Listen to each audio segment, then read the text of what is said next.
ونحن أيها الإخوة والأخوات بحمد ربنا سبحانه وتعالى قد قضينا صلاة المغرب وبقينا ننتظر صلاة العشاء، وفي هذا من الفضائل ما الله به عليم. يقول عبد الله ابن عمرو رضي الله عنهما: صلينا مع رسول الله صلى الله عليه وسلم المغرب، فرجع من رجع وعقب من عقب، يعني رجع إلى بيته من رجع وبقي من بقي في المسجد. فجاءنا النبي صلى الله عليه وسلم مسرعا قد حفزه النفس من شدة السرعة، فقال: ما أجلسكم؟ فقالوا: جلسنا ننتظر الصلاة. فقال صلى الله عليه وسلم: أبشروا، هذا ربكم قد فتح بابا من أبواب السماء يباهي بكم الملائكة، يقول: انظروا إلى عباد هؤلاء قد قضوا فريضة وهم ينتظرون أخرى. وهذا الفضل يقع لكل مؤمن بالله يقضي فريضة ثم يمكث في بيت الله محبا لبيت الله ينتظر الفريضة الأخرى. أيضا نحن إن صلينا المغرب ثم بقينا نذكر الله ونتعلم العلم ثم صلينا بعدها العشاء، فإن النبي صلى الله عليه وسلم ذكر لذلك فضلا، فقال صلى الله عليه وسلم: صلاة في إثر صلاة لا لغو بينهما كتاب في عليين. لا إله إلا الله. إذا صلى المسلم صلاة ثم أمسك لسانه فلم يقل به لغوا وإنما قال به الخير حتى قضى الفريضة الأخرى الصلاة الأخرى، ما ثوابه؟ يكتب الله له كتابا في عليين. وما أدراك ما عليون؟ إنه كتاب كريم يشهده المقربون. لا إله إلا الله. هذا النبي صلى الله عليه وسلم عد مثل هذا العمل من الرباط في سبيل الله. يقول النبي صلى الله عليه وسلم لأصحابه يوما: ألا أدلكم على ما يمحو الله به الخطايا ويرفع به الدرجات؟ فيقول الصحابة فرحين بهذه البشارة: بلى يا رسول الله. كل مؤمن أيها الأحبة يحب أن تمحى عنه السيئات وأن ترفع له في الجنة الدرجات. فقال النبي صلى الله عليه وسلم: إسباغ الوضوء على المكاره وكثرة الخطى إلى المساجد وانتظار الصلاة بعد الصلاة، فذلكم الرباط فذلكم الرباط فذلكم الرباط. أرأيتم أيها الأحبة ما الأجور التي نرجوها من مثل هذا المجلس من رب كريم سبحانه وتعالى؟ والله أيها الإخوة إن هذه الأجور ليست كل الأجور، وإنما هي بعض الأجور. فنسأل الله ربنا أن يعيننا على الاحتساب بالسعي إلى مثل هذه المجالس، وعلى أن يكتب لنا هذه الأجور وأضعافها أضعافا مضاعفة. Kemudian beliau hafizahullah ta'ala mengatakan, kita, wahai saudaraku semua, segala puji bagi Allah subhanahu wa ta'ala, kita telah melaksanakan salat maghrib dan kita menunggu datangnya salat isya. Tentu ini merupakan keutamaan yang sangat besar. Hal ini telah dikemukakan oleh Abdullah bin Amr radhiyallahu anhuma. Dia mengatakan, kami salat bersama Rasulullah sallallahu alaihi wasallam salat maghrib. Maka pulanglah sebagian sahabat yang pulang ke rumahnya dan berdiamlah sebagian sahabat yang berdiam di masjid. Maka tiba-tiba Nabi sallallahu alaihi wasallam datang dengan tergopoh-gopoh. Napas beliau keluar masuk dengan keras, terengah-engah karena kecepatan beliau datang. Lalu beliau bertanya, apa yang menjadikan kalian berdiam di dalam masjid? Para sahabat mengatakan, tidak ada yang menjadikan kami duduk di dalam masjid ya Rasulullah sallallahu alaihi wasallam, melainkan kami hanya menunggu salat berikutnya. Maka Rasulullah SAW mengatakan, berita gembira bagi kalian semua. Allah Subhanahu wa Ta'ala, Rabb kalian telah membukakan pintu langit dan membanggakan kalian di hadapan para malaikatnya. Yaitu Allah Subhanahu wa Ta'ala menyebutkan, inilah hamba-hambaku yang telah menunaikan ibadah wajib dan dia menunggu salat berikutnya. Ikhwan fiddin rahimani wa rahimakumullah. Diam di dalam masjid, kemudian menanti salat berikutnya. Maka di sini para sahabat Rasulullah sallallahu alaihi wasallam setelah melaksanakan salat maghrib, mereka menunggu sampai datangnya waktu isya. Tentu kita di sini setelah kita salat maghrib, kita mendengarkan ilmu, mempelajari ilmu, kemudian kita akan salat isya. Sungguh telah datang dari Nabi sallallahu alaihi wasallam menjelaskan keutamaan yang lain lagi, yaitu Nabi sallallahu alaihi wasallam katakan, salatun fi ithri salat. Salat, kemudian salat berikutnya diiringi oleh salat berikutnya, di tengah-tengahnya tidak ada perbuatan sia-sia, maka Allah Subhanahu wa Ta'ala catat kita di illiyin. Maka apabila seorang muslim salat kemudian menahan lidahnya dari hal yang sia-sia, maka Nabi sallallahu alaihi wasallam memberitakan Allah Subhanahu wa Ta'ala mencatatnya di illiyin, di surga. Tahukah kita apa itu surga? Itu illiyin, itu tempat yang tinggi. Di sana terdapat malaikat-malaikat yang mulia yang berada di sana. Kemudian juga dalam sabda yang lain Rasulullah sallallahu alaihi wasallam menjelaskan, setelah datangnya salat kemudian kita menanti salat berikutnya, maka ini termasuk bentuk dari berjaga-jaga, ribat, seperti orang yang berjuang menjaga perbatasan antara negeri Islam dengan negeri kafir. Hal ini telah disebutkan dalam hadis Nabi sallallahu alaihi wasallam. Pada suatu hari Nabi sallallahu alaihi wasallam bersabda, maukah aku tunjuki kalian amalan-amalan yang menghapus dosa dan mengangkat derajat kalian di surga? Tentu para sahabat Nabi sallallahu alaihi wasallam sangat ingin. Maka para sahabat mengatakan, bala ya Rasulullah, mau ya Rasulullah. Maka Nabi sallallahu alaihi wasallam bersabda, menyempurnakan anggota wudu ketika saat susah seperti dingin dan semisalnya, kemudian memperbanyak langkah ke masjid, kemudian menanti salat setelah melakukan salat yang lainnya. Itulah dia bentuk dari berjaga-jaga di perbatasan antara negeri muslim dengan negeri kafir. Ikhwan fiddin rahimani wa rahimakumullah. Itulah dia ganjaran yang sangat besar dari Allah Subhanahu wa Ta'ala yang kita harapkan. Sungguh itulah bukan bagian dari bukan seluruh dari ganjaran Allah Subhanahu wa Ta'ala, tetapi dia adalah sebagian dari ganjaran Allah Subhanahu wa Ta'ala. Maka kita berharap dan meminta kepada Allah Subhanahu wa Ta'ala, Allah memberikan ganjaran terhadap apa yang kita perbuat, dan Allah Subhanahu wa Ta'ala melipat gandakannya dan mencatatnya bagi kita semua. أيها الإخوة والأخوات، إن ربنا سبحانه وتعالى حكيم عليم، له الحكمة البالغة والنعمة السابغة.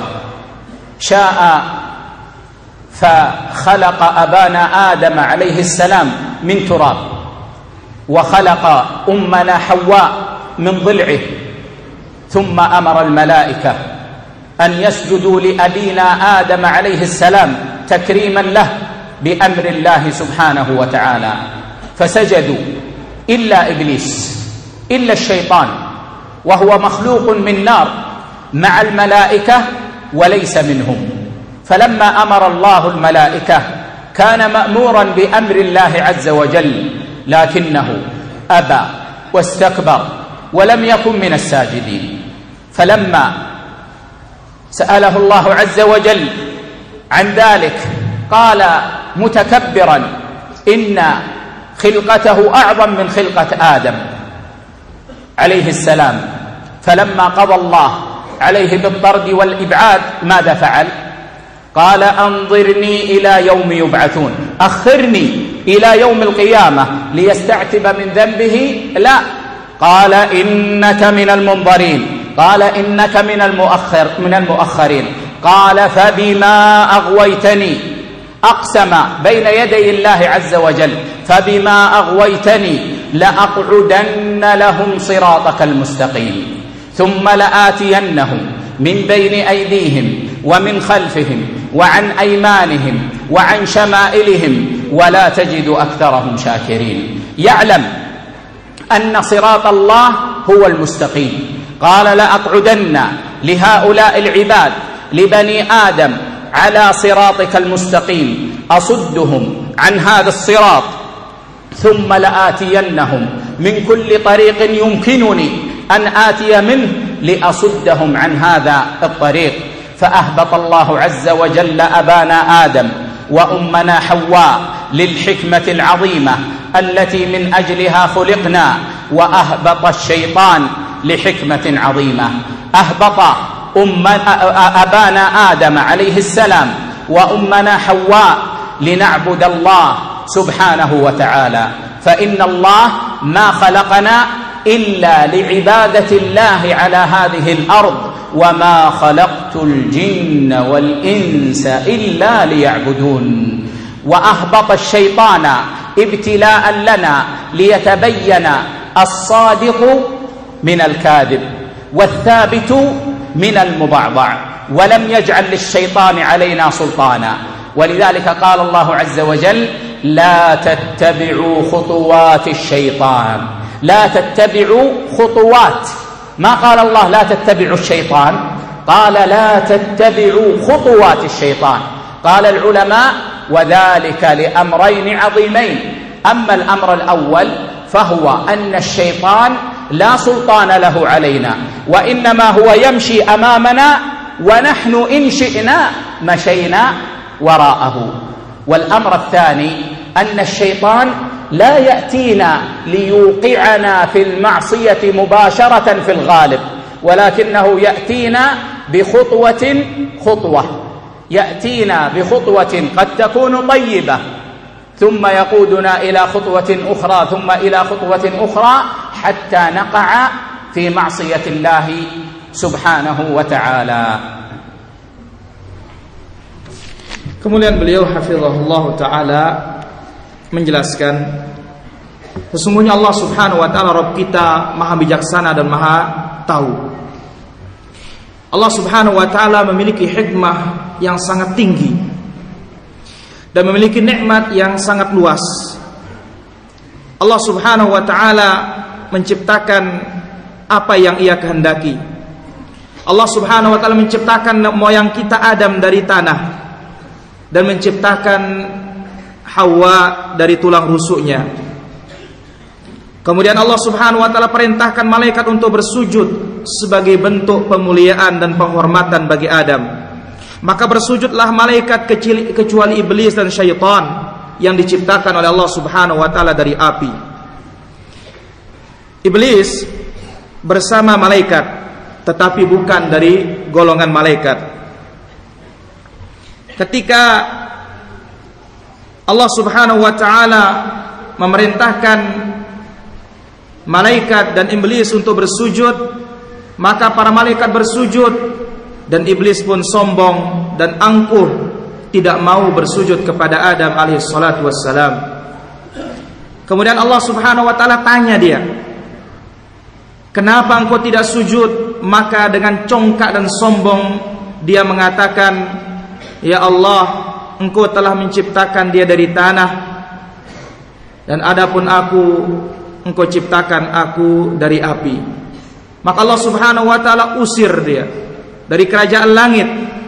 Lalu apa dia katakan ketika Allah subhanahu wa ta'ala mengusir dia? Ya Allah, berikanlah aku tangguhan, berikanlah aku perpanjangan waktu. Ya, maka Allah subhanahu wa ta'ala pun memberikannya kesempatan. Tetapi perpanjangan waktu bagi iblis, apakah dia untuk bertaubat? Jawabannya tidak. dia diberikan tangguhan waktu, justru iblis ingin menyesatkan anak Adam dan keturunan-keturunannya. Lalu sebagaimana Allah Subhanahu wa taala katakan, karena Allah Subhanahu wa taala, karena engkau telah menyesatkan engkau telah menyesatkan aku, niscaya aku akan halangi mereka dari jalanmu yang lurus. Kemudian aku akan datangi mereka dari hadapan mereka, dari kiri kanan mereka. Ini cara iblis untuk menggoda dan menjerumuskan anak Adam dari jalan Allah Subhanahu wa taala. Iblis dengan berbagai macam cara dia menyesatkan anak Adam dari jalan Allah Subhanahu wa taala yang lurus. Dari semua sisi dia mengetahui jalan Allah Subhanahu wa taala lurus, maka dia ingin sesatkan anak Adam ini dari berbagai macam cara dan dengan berbagai macam jalan. Maka Allah Subhanahu wa taala turunkan Adam ke bumi ini dengan hikmah yang sangat agung. Kemudian juga iblis diturunkan ke bumi ini dengan hikmah yang sangat agung pula.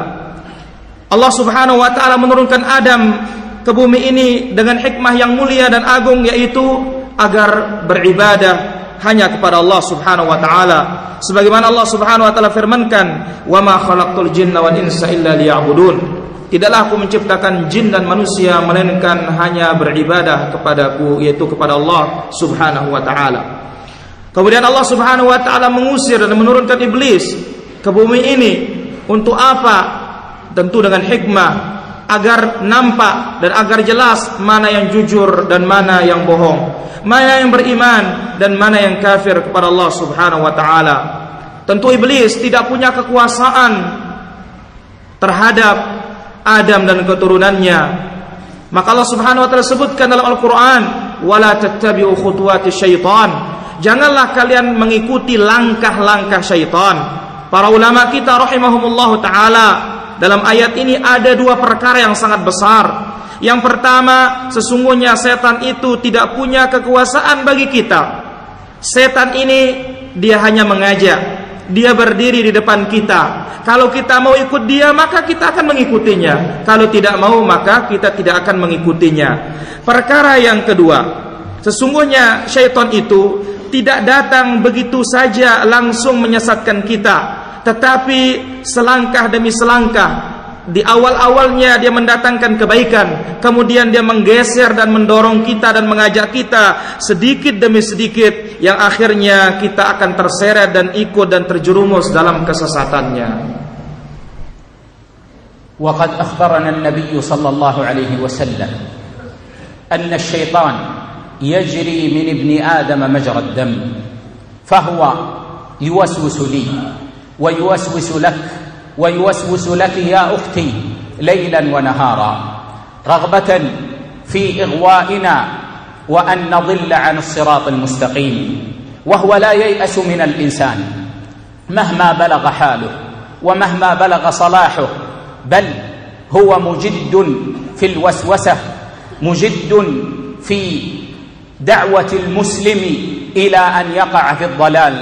ولذلك ذكر الذهبي أن الإمام أحمد رحمه الله عز وجل لما كان في مرض الموت غشي عليه وكان يقول بعد بعد بعد بعد، فلما أفاق قال له ابنه عبد الله: يا أبتاه إنك كنت تقول وأنت في غشيتك بعد بعد.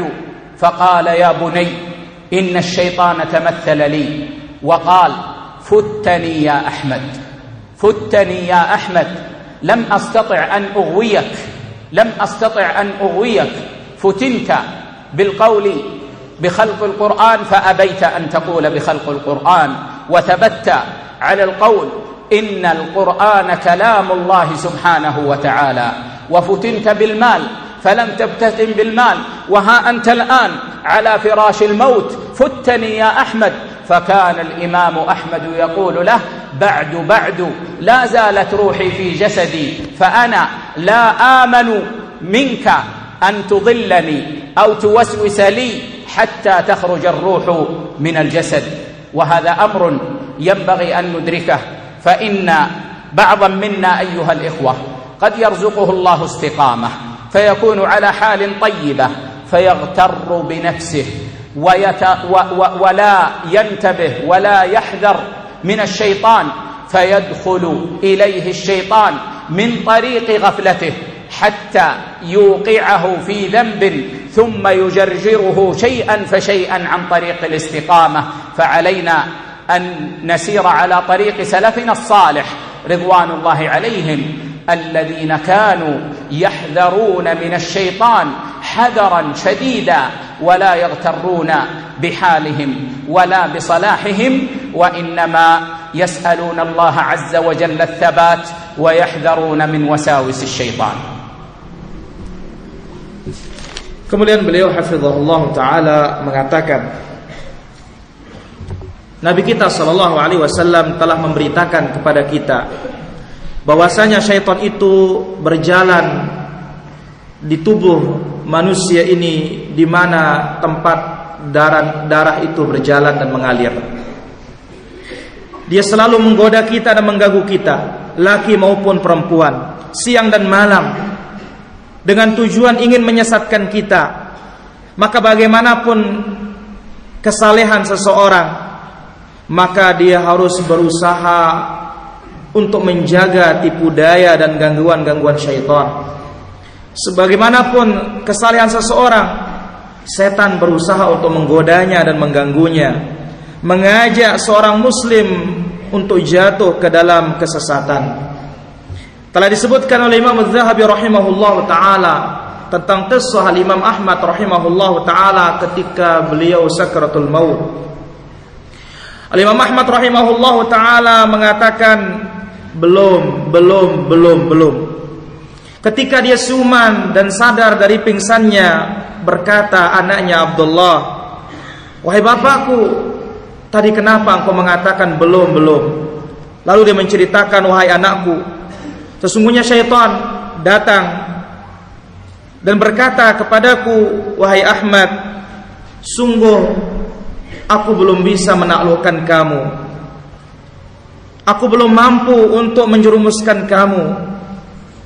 Ketika terjadi fitnah, Quran dikatakan makhluk, engkau tetap tegar dan sabar mengatakan Quran adalah kalamullah. Ketika engkau diuji dengan harta, engkau tetap sabar dan tegar tidak mau menerimanya." Inilah Imam Ahmad rahimahullah ta'ala ketika dia berada di atas kasur kematian, dia tetap meyakini dan mengatakan bahwa syaitan tetap menggodanya dan dia belum selamat dari gangguan dan godaan syaitan. Dia pun mengatakan, selama nyawaku masih berada di badanku, maka aku belum merasa aman dari gangguanmu, sehingga nyawaku keluar dari jasadku. Ikhwan fiddin rahimani wa rahimakumullah, kita berdoa kepada Allah subhanahu wa ta'ala agar kita terhindar dan terjaga dan tetap istiqamah. Seorang bagaimanapun istiqamahnya, atau sebagian diberikan keistiqamahan oleh Allah subhanahu wa ta'ala, lalu dia terperdaya dan tertipu akan dirinya, sehingga syaitan berusaha untuk menggodanya dari sisi-sisi kelalaiannya. Akibatnya dia tertipu dan terperdaya dan mengikuti syaitan sedikit demi sedikit. Oleh karena itu kita berusaha untuk mengikuti jejak generasi salafus saleh, pendahulu kita yang saleh ridwanallahu anhum ajma'in, yang mana mereka sangat takut dan sangat waspada dari gangguan dan bisikan-bisikan syaitan.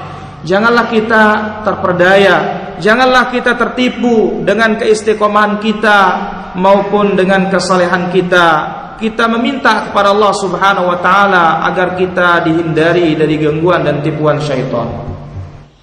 أيها الإخوة والأخوات، إن السلامة من مكائد الشيطان إنما تكون بعد فضل الله عز وجل بلزوم قراءة القرآن وتدبر معانيه والعمل بما فيه ولزوم معرفة سنة النبي صلى الله عليه وسلم وبالعمل بما فيها، ففي هذا عصمة من مكايد الشيطان ونجاة منها.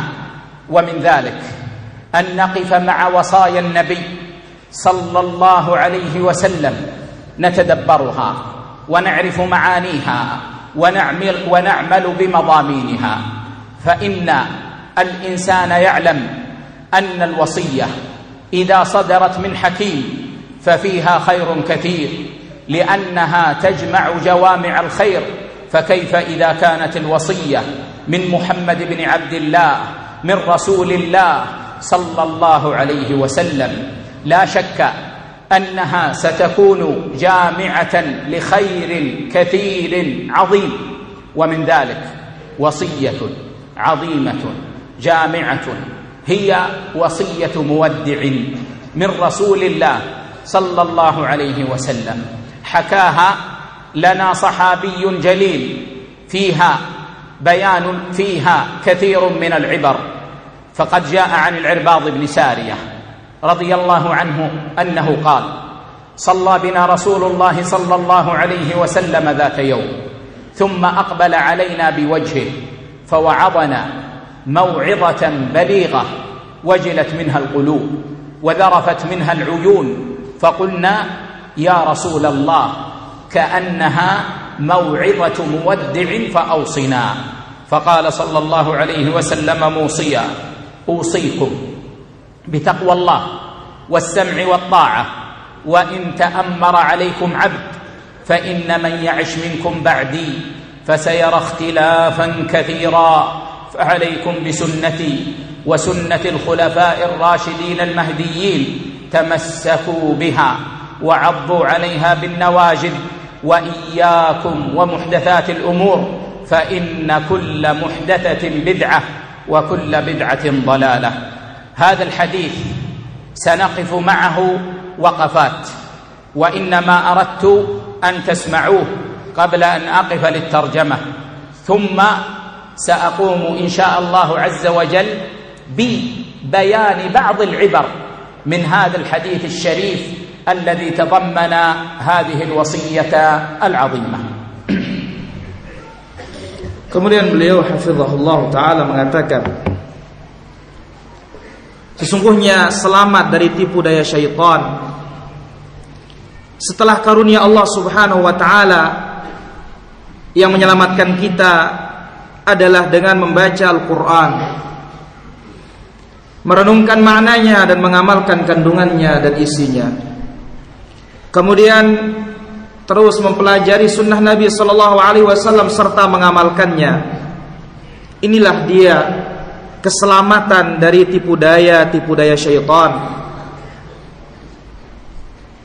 Kemudian di antara cara untuk selamat dari tipu daya syaitan yaitu kita merenungkan dan berusaha memahami wasiat Rasulullah sallallahu alaihi wasallam serta mengamalkan kandungannya.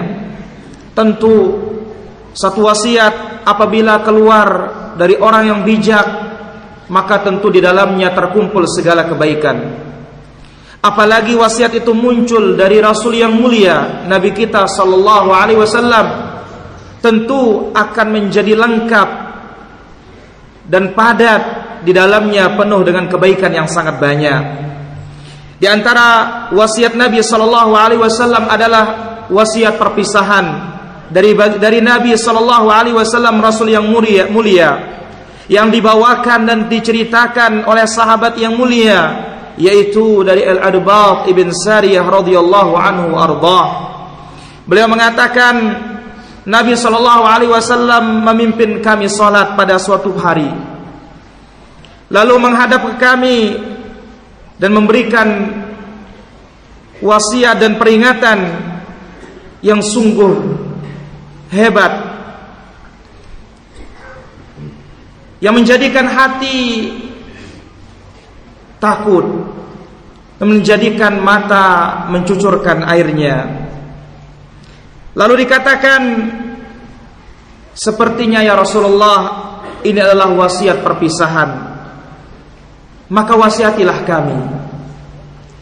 Maka Nabi SAW mengatakan, aku wasiatkan kalian untuk bertakwa kepada Allah Subhanahu wa taala, mendengar serta mentaati pemimpin-pemimpin kalian meskipun dia dari budak Ethiopia. Karena sungguhnya orang-orang yang hidup setelahku akan melihat banyak perselisihan. Maka di saat itu pegang teguhlah sunnahku dan sunnah para khulafa ar-rasyidin yang lurus dan terpimpin. Gigitlah dia dengan gigi geraham kalian, dan waspadalah dan hindarilah segala perkara-perkara yang baru dalam agama. Sesungguhnya segala perkara-perkara yang baru dalam agama adalah bid'ah, dan sesungguhnya setiap bid'ah itu sesat, dan setiap kesesatan itu di neraka. Ikhwan fiddin rahimani wa rahimakumullah, hadis yang mulia ini tentu kita akan merenungkan sejenak, sedikit demi sedikit.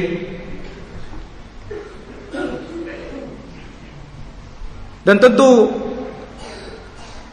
sebelum itu saya akan ambil sedikit demi sedikit ibrah atau pelajaran-pelajaran yang ada di dalam hadis Rasulullah sallallahu alaihi wasallam ini.